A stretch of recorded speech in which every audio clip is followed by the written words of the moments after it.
So let's put those three mantras together, because this is the way to be the always articulate attorney. To control the pace, to make it meaningful, and to buy yourself time to think and sound like you know what you're talking about, here are the three simple steps.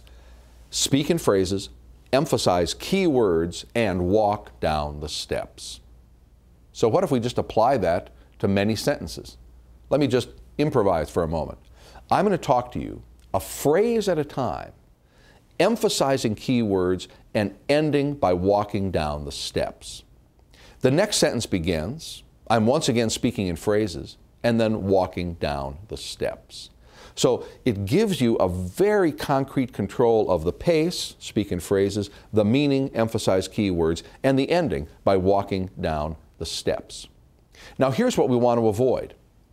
And frankly, especially if you're a young lawyer trying to transition out of that kind of college speak into professional talking, here's something to avoid.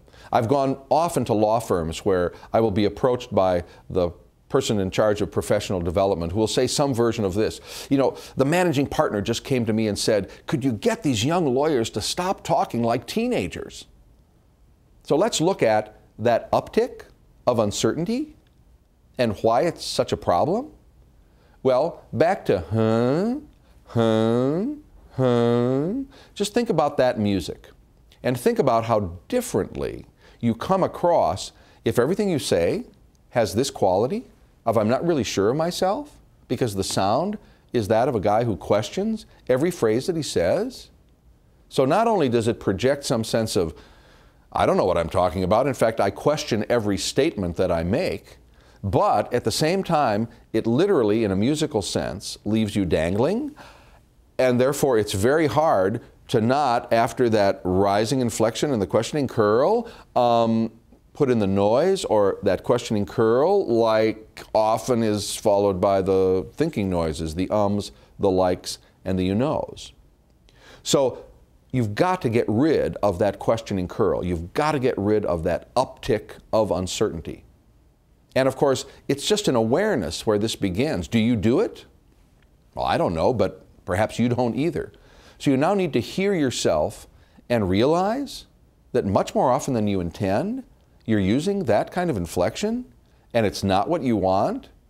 Think about if I introduced myself and I simply said in this program, greetings, my name is Brian Johnson and I'm here to talk about my expertise in interpersonal communication. And you'd think, I don't think you have much expertise because everything you say sounds like a question mark. Everything you say sounds like you're not very certain of it. So you've got to raise your awareness to whether or not you do that.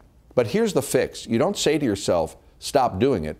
You simply tell yourself what the fix is, which is to walk down the steps. So that's our goal, to put the music of speech, that to work in a very concrete, technical way. Speak in phrases, emphasize key words, and walk down the steps.